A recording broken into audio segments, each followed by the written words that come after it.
Good evening and welcome to Book Club Conversation Series 7. Within this series, we're taking a deep dive as we discover the power of words while we reflect on the writings of Cindy Trimm in her book Commanding Your Morning. Now, for reminders and notifications each time we go live, be sure to take a moment and to like and follow this page. I am Alina Lewis, author and success coach, and in this series, entrepreneurs and professionals will be joining live in studio. And of course, we're always excited to have you, our book club partners, joining the conversation through the comment section below. So please take a moment, like this video, share the link.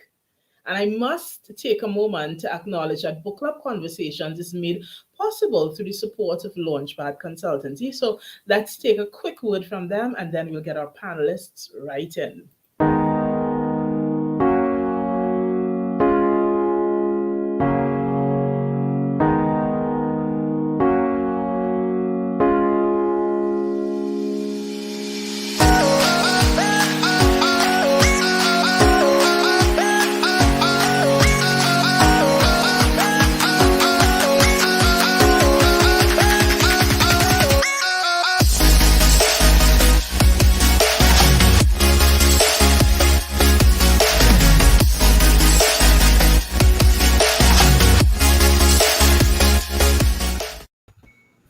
And we are back with our panelists here for Book Club Conversations, Chapter 2. Hi, guys. How are you all? Hello, Hi, hello. hi. Good night, Good evening, all. everyone.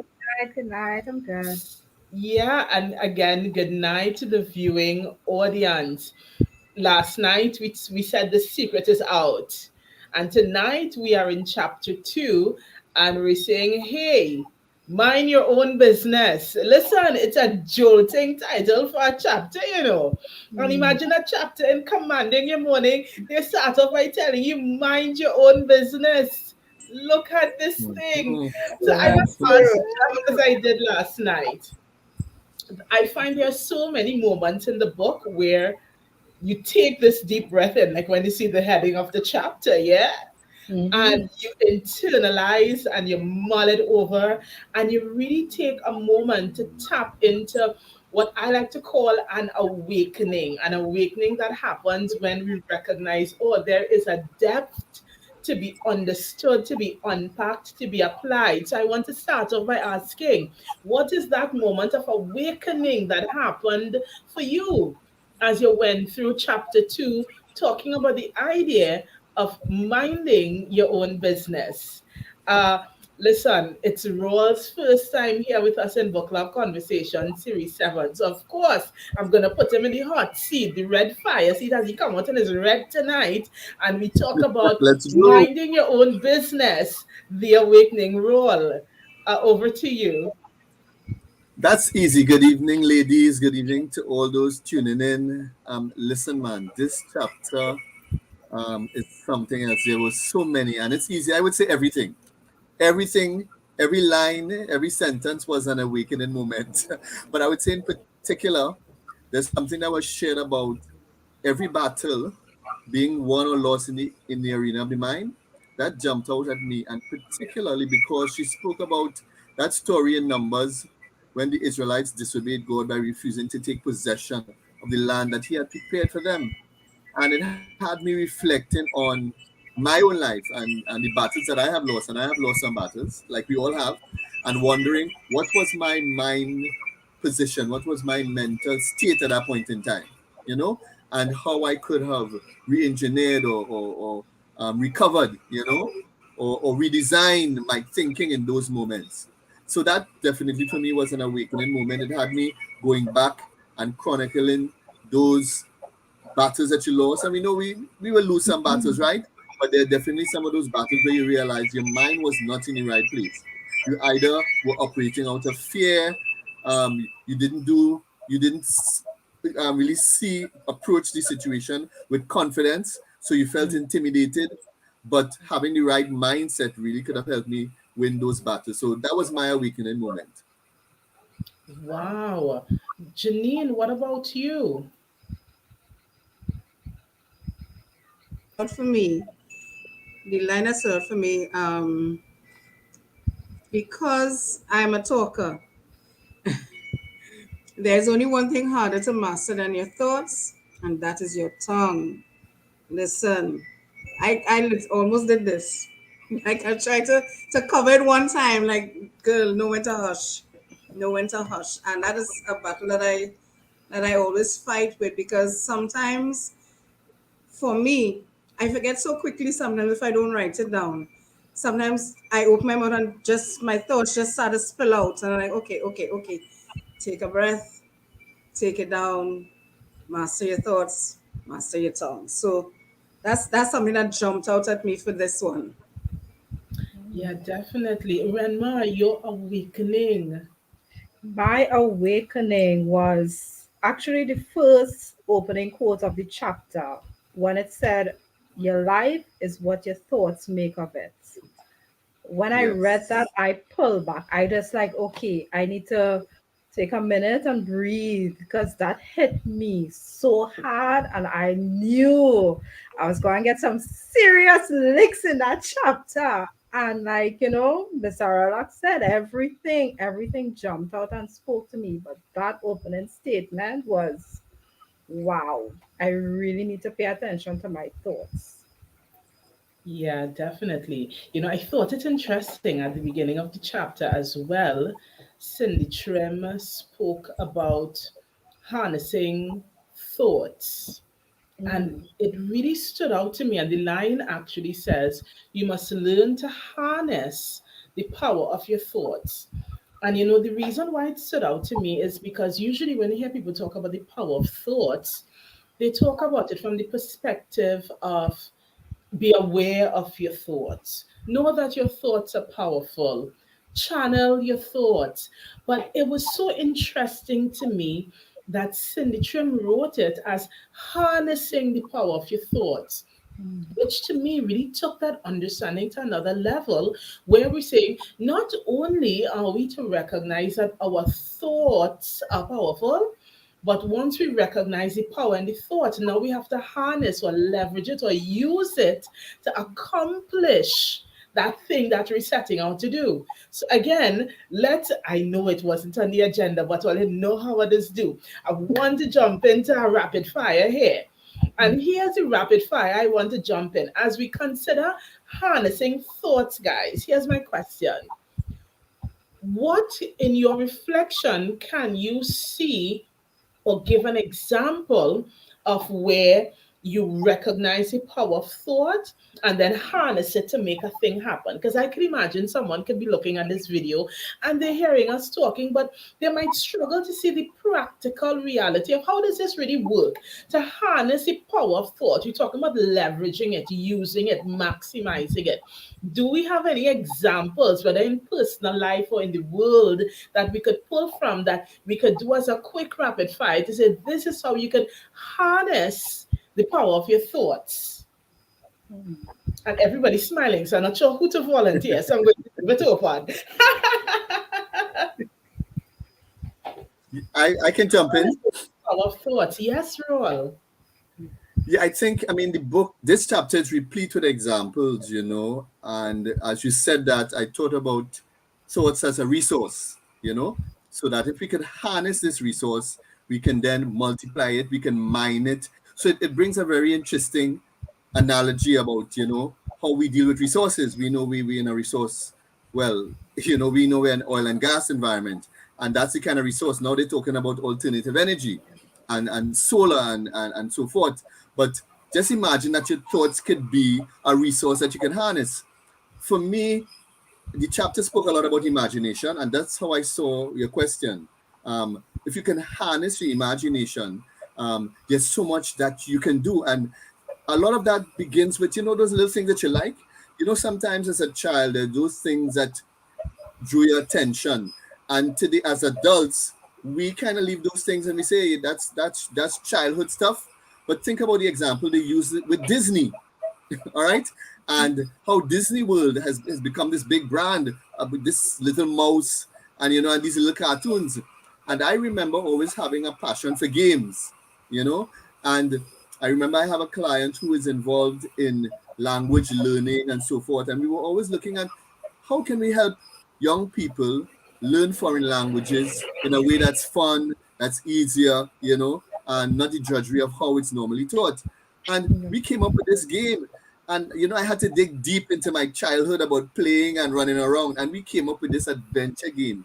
And the amazing thing about that is that this game took us all over the world.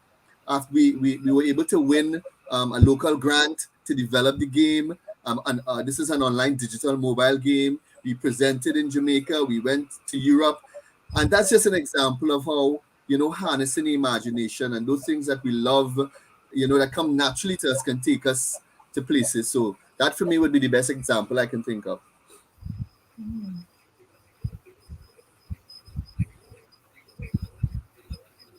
We're not hearing you, Alina. You're saying, yeah, I apologize. Thank you. So what you're saying is that harnessing, an example you're giving, at least one perspective, is harnessing the power of thought is about recognizing thought as a resource. So then you would be able to tap into the imagination because you're tapping into a resource. I get it. Thank you. Janine, anything to share?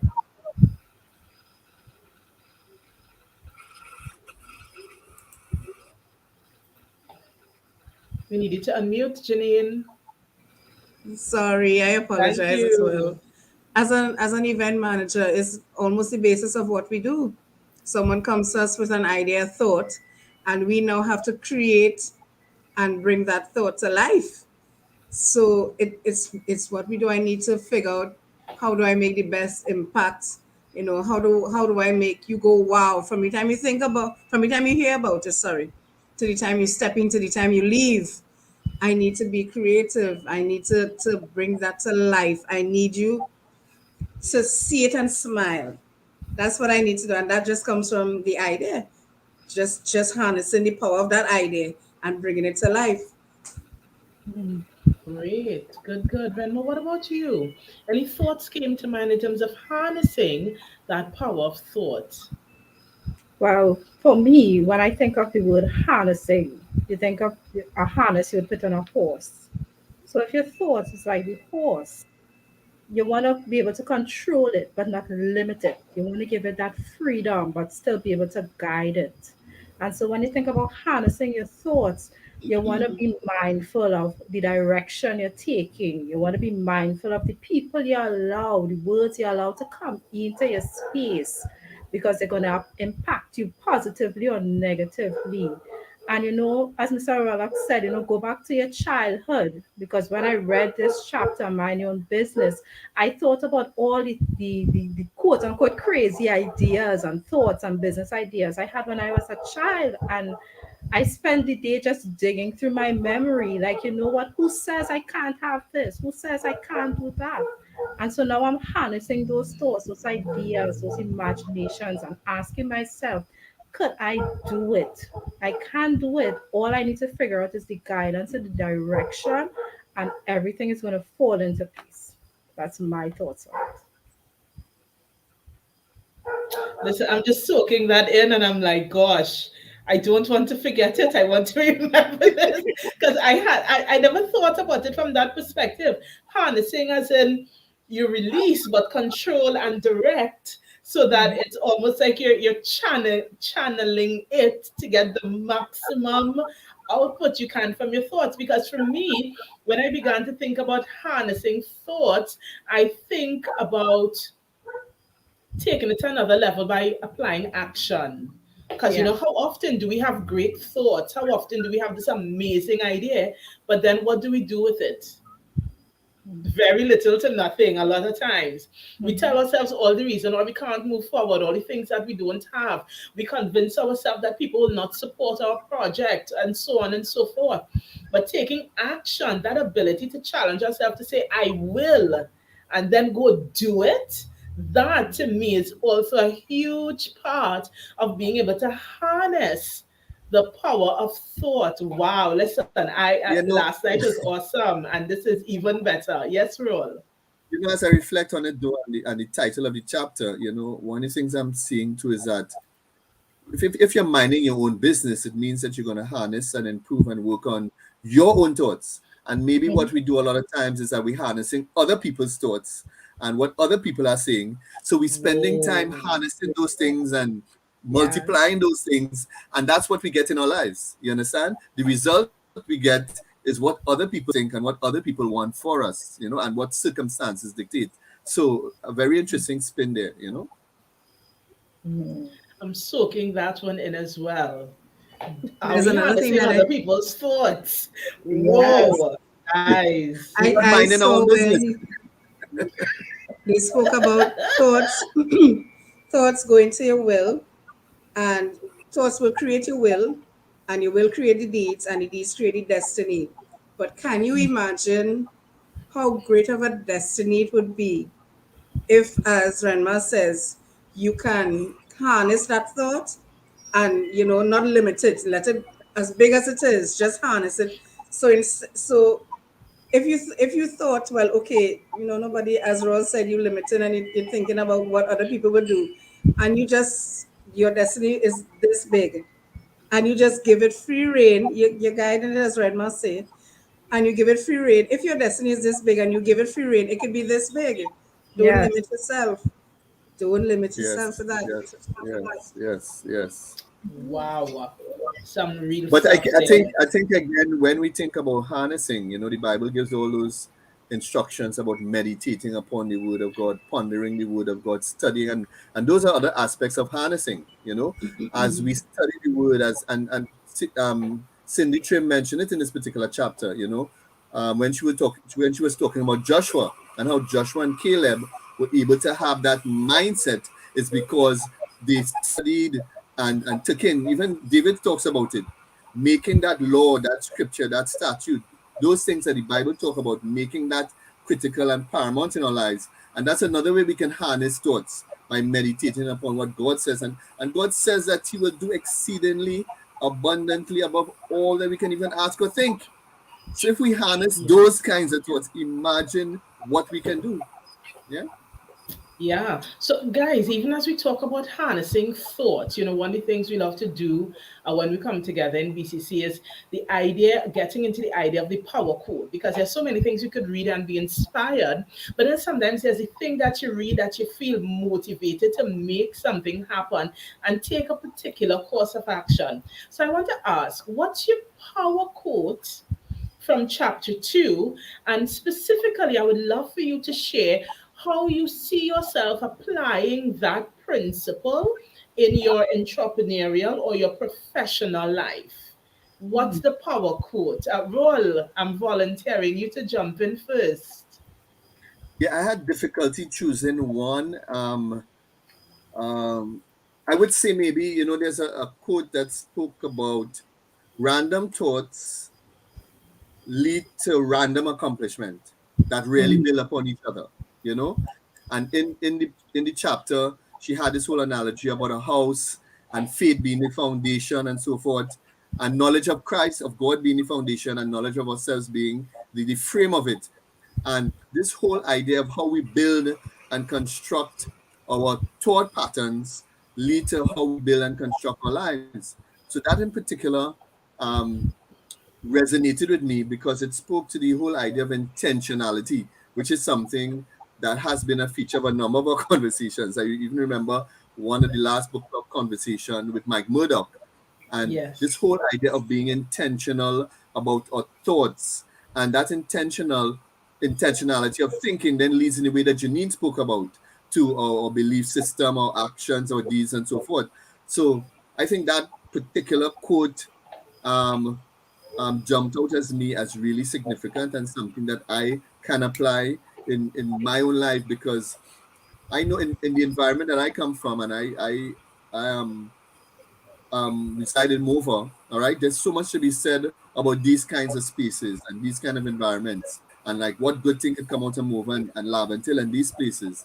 And I know even as a young child, as a youth growing up, it's one of the areas that I had to work on intentionally, because all around you there are voices and there are things, there are thoughts, encouraging you to go in different directions, and you really have to be deliberate about how you're going to channel and harness your thoughts to be able to achieve things in life. So that particular quote jumped out at me. Yeah, thank you for that. Rena, what's your power quote from chapter 2? My power quote is: the moment you convert your imagination into intention and your intention into actions, a change must occur.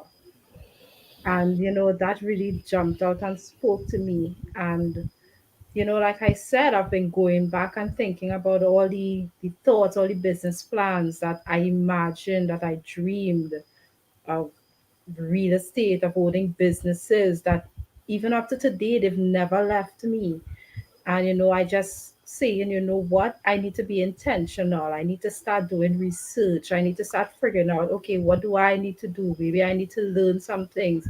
Maybe I need to be connected with some people, but I need to start being intentional about the things that I imagined. And once I start being intentional and I start putting actions to it, there must be a change. And even though I haven't launched out the way I would like to, I'm already seeing a change. I'm seeing a change in the way I look at things. I'm seeing a change in the way I interact with people. So even when you start taking that first step, there is a change, there is a difference. And it's just encouraging to keep me going forward. Loving it, loving it, loving it. Janine, talk to us, Gilly. Power quote. This one, there was a saying that I knew before. I don't just think outside of the box. I think what I can do with the box.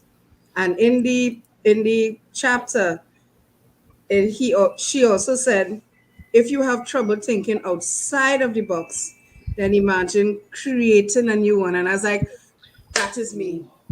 Yeah. That is me. I am the kind of person, um I would, if there's a problem or something hindering my progress, I will browse about it. Oh gosh, what is this? Why this happening? And sit and think about it. And then I'll stop myself and say, wait, how can I go around this? How can I get around this?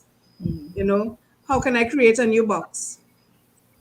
What can I do? Suppose it's, and I'm being literal here, suppose it's a box like it's a box like this, right? But I have, oh no, I'm using this wrong. I'm a lover of wine. I like wine. And I came across, I also like home decor. And I came across this picture of people taking wine bottles and recreating it to make home decor. And I was like, you know how much wine bottles I throw away in my lifetime? And I, I could have used that I could have used and created so many different things. I was like, okay, mom, now you know what to do. Create your own box. Start to think outside of it. When there's a problem to hinder you, create your own box and move around that hindrance and keep moving on. Yeah. Yeah, definitely. It stood out to me even as I continue reading through the chapter. Cindy Trimm took time to speak about enlarging your territory. And she said there's a direct correlation between the quality of your thoughts and the quality of your life.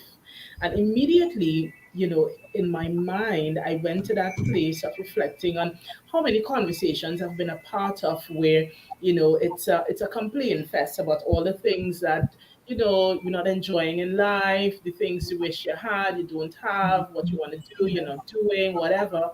And my mind really went there, that is it then possible that for all the conversations I've listened to over the years where people complain about the quality of their life, is it possible for us to then consider maybe when we're challenged with the quality of our life, the root of that challenge isn't in our environment or in our circumstance, because it's so easy to make that assumption and think about all of the reason why we don't have the quality of life that we have. And here it is, Cindy Trim is challenging us to consider, what about your thoughts? That despite the circumstance, despite the economy, despite um, who didn't support you despite your level of education and all of the other reasons we think about for why we may not have the quality of life that we have. Cindy Trimm took all of that, put it on the back burner, and is saying, no, check your thoughts. And so I thought that was really powerful to consider in so many areas where we may not have quite hit the mark, whether it's personally in our own individual development or whether it's in business, professional development, whatever. Check your thoughts, because the quality of your life is hinged directly to the quality of your thoughts. And I really want to take a pause because I know we have people that are joining us live. And I want you to take a moment and share your thoughts with us in the comment section. What do you do? And this is my question for our book club partners joining in live and jumping in the comment section. I want to ask you, share with us, what do you do to make sure you are engaging quality thoughts so you can have a high quality life? We will take a moment, plug it in, because in a few minutes we want to look in the comment section and we want to be able to pull and really think about it the same way you're listening to us. We want to hear from you in that comment section. Yeah, so make sure you're posting down below. And last but certainly not least, we always touch, at least in series 7, on wisdom for transformation, where we want to take a minute to consider what adaptations, what changes, what adjustments do you think that persons should consider as we think about Cindy Trimm's writings about minding your own business? What's the change that should be taking place? What's the mindset? What's the adjustment? Open floor to all. Mm.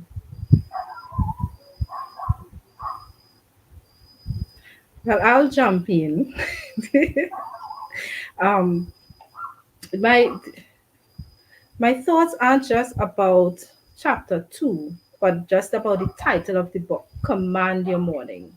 I woke up this morning making breakfast, and that word command, it was like I'm hearing it and it's being emphasized. Command your morning. And when we talked about chapter 1, we talked about thoughts and words.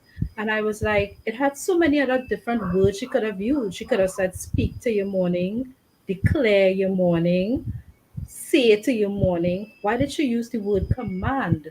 And when I think about the word command, it is a verbal instruction given with the intention of action being taken in a very quick way. And so I'm like, you know what? When we speak to our morning, there must be an action that we take.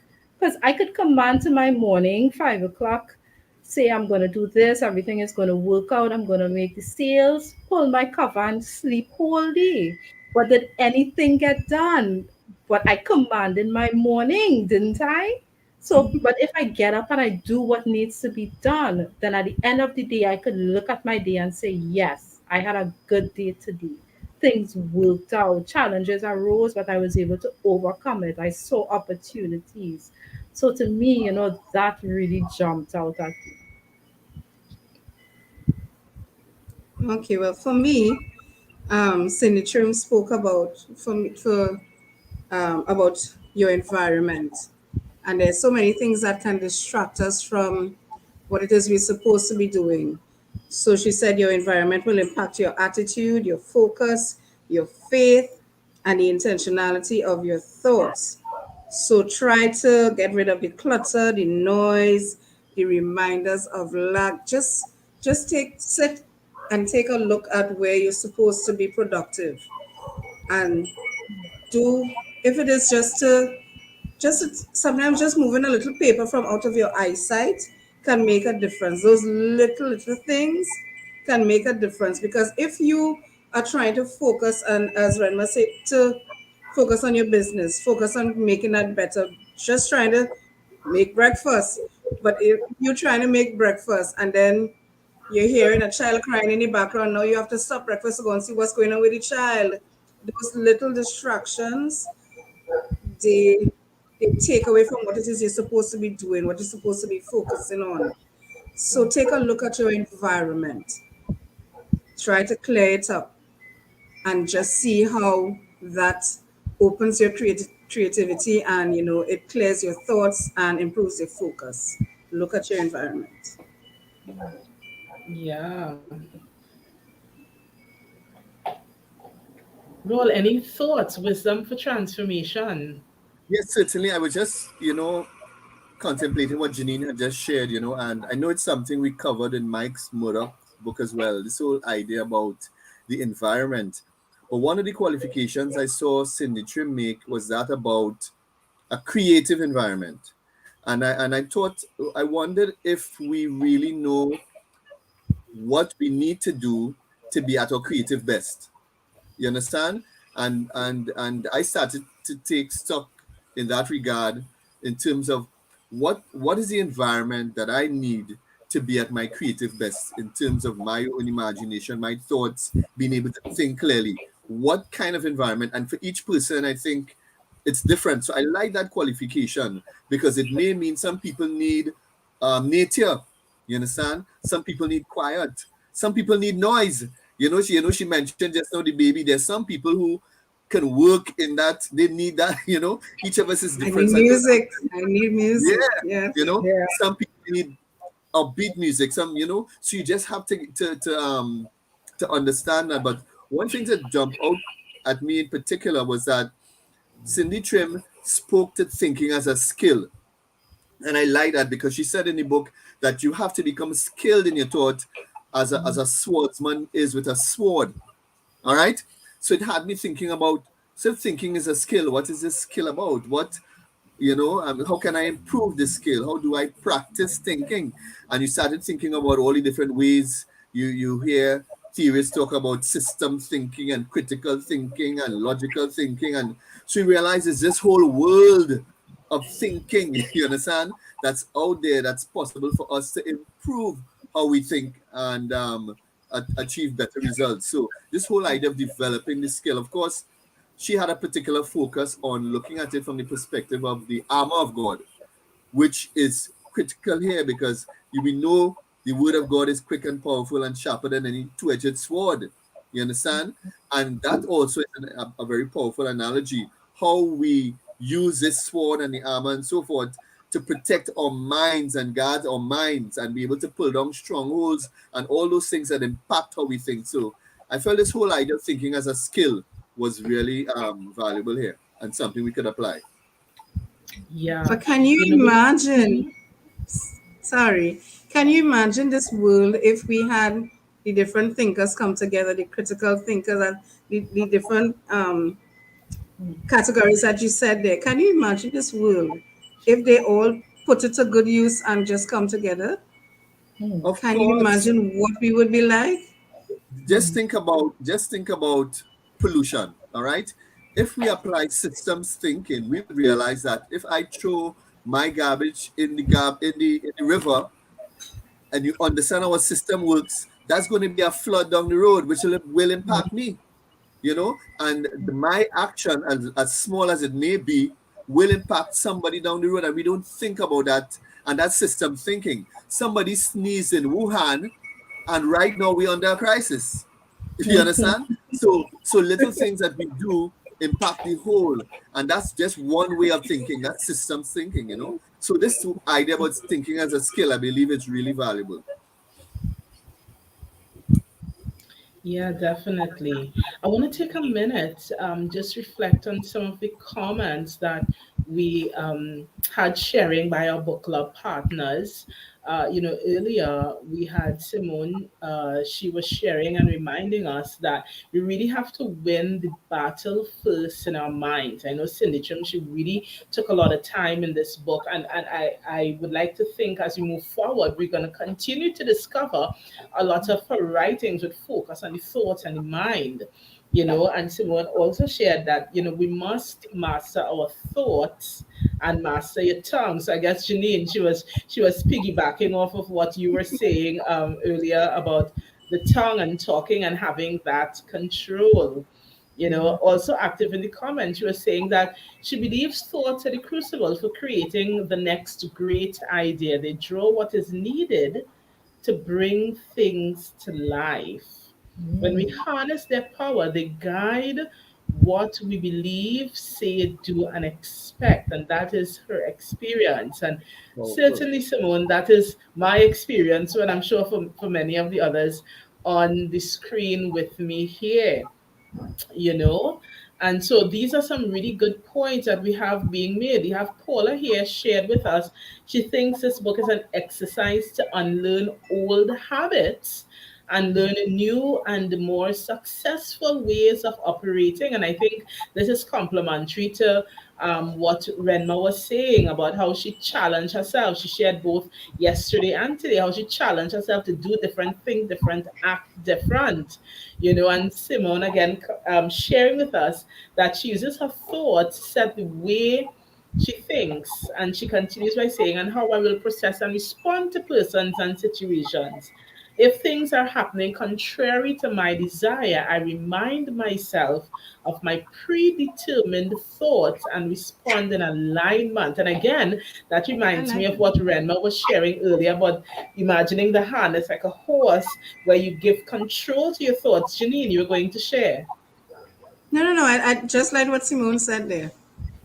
Yeah, you know, it was interesting though when I reflected on the title, Mind Your Own Business. It's so interesting that there was for me, I'll be honest, there was an automatic assumption that at some point in the chapter there would be a comparison showing how we really get involved in the affairs of others, you know, and be concerned about it. But I was so pleasantly smitten to realize that when Cindy Trimm talked about minding your own business, really what she was encouraging us to do is to recognize the deep value in being introspective. At least that's how I interpreted a lot of the reading. That is like, mind your business. What are you I think you thinking looked.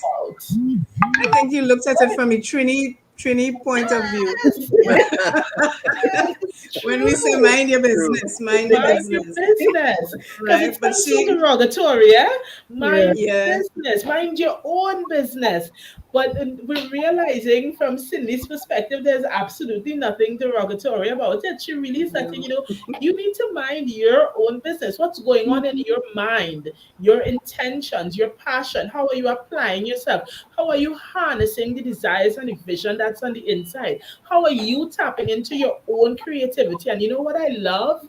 As important as teams are, as important as it is to network and so on, when we read at least up to chapter 2 so far, Cindy really is showing us that it is very possible that the absence of it is not doesn't have to be a deterrent to fulfilling the thing that is on the inside, because at no point so far has she emphasized in her writing you need to have, you know, Tom, Dick, Jane, and Janet to be able to fulfill dreams and to accomplish great things. And that is not the root.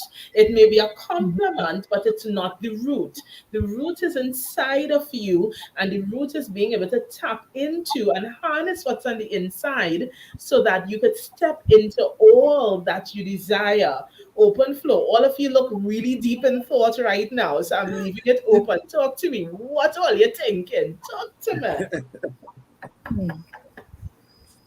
Now I can't remember exactly what she said, like word verbatim. I can't remember, but she also spoke about um, everything that we are creating now has is already there. We just needed to find it, Mm. and that blew me. I was like, okay, so I'm not original. I'm not somebody,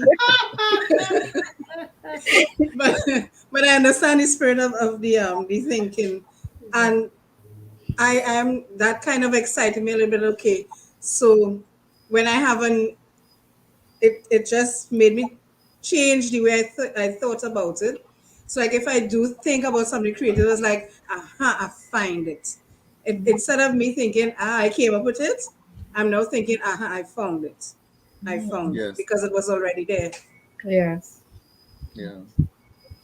One of the connections to me that makes so much sense when we consider mind being a battlefield, and the idea is that, we believe that there is an enemy that seeks to control our mind and therefore control our spirits. Cindy mentioned something that in passing, but it's a very powerful thought. She said, thoughts are spiritual, you know, and so is the inspirational process. So if we consider that, it tells us how important it is for us to harness, control, to manage the thoughts come through our mind, in terms of what we let in, what we accept to come inside our mind, and what we feed on, what we meditate on. Those things that are true, what those things that are honest, of a good report, those things that are just, if there be any virtue, if there be any praise, if think on these things. So that particular thought as well resonated with me, you know. You know, her writings reminds me of a saying I heard many, many years ago from um, Miles Monroe. It was, and it it transformed my thinking. And what Miles Monroe said is that everything you will ever need is already on the inside of you. That when you were born, when God created you, He created you with everything you will ever need. It's already on the inside. And I took it a little further in my own interpretation, and I often describe it as it's there in seed form, and it takes life and circumstances and experiences to cause it to grow, and you unearth it from the inside and then discover. Because how many times do we go through life good, bad, or indifferent? We go through things and realize, I didn't know that was on the inside. I didn't know I was capable. I didn't know it was there all the time. You just hadn't discovered it as yet. And even as we think about Cindy's writing, about the thoughts and your words and really unpacking what's on the inside and minding your own business, it really reminded me of that teaching from Miles Monroe. And I'm so appreciative for the book because it really encourages you to have a level of awareness, or as I call it for this season, awakening, to be able to enact a sense of transformation. So even as we wind down on this evening's book club conversation discussion, what closing thoughts are there that us here, we in the live studio, would like to share with our book club partners viewing live?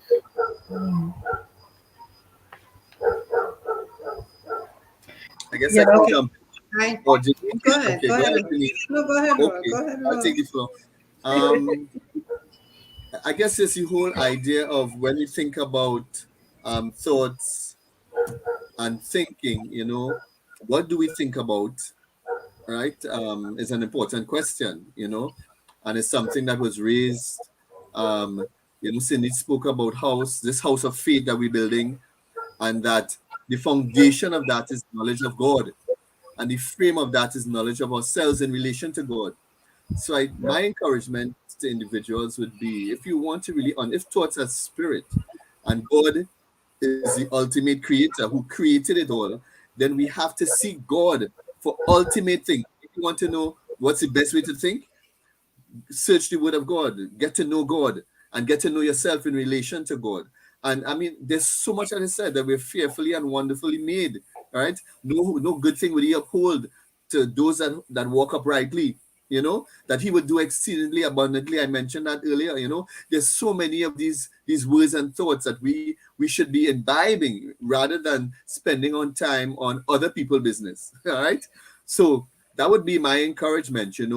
No, she mentioned that thoughts are like building blocks.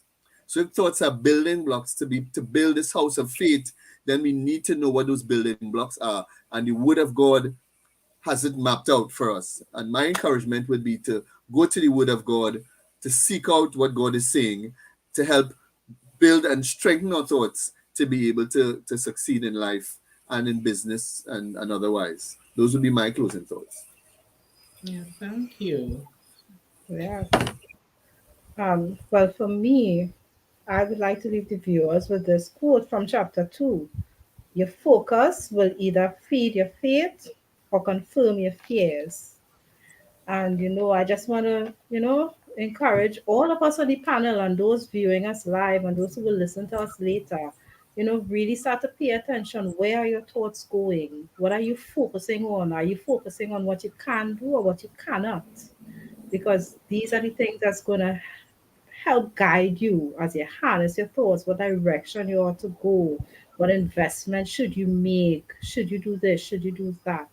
So I just want to encourage us, be mindful of what you're thinking. Like I heard a quote that said, everybody is self made, but only the successful will admit it.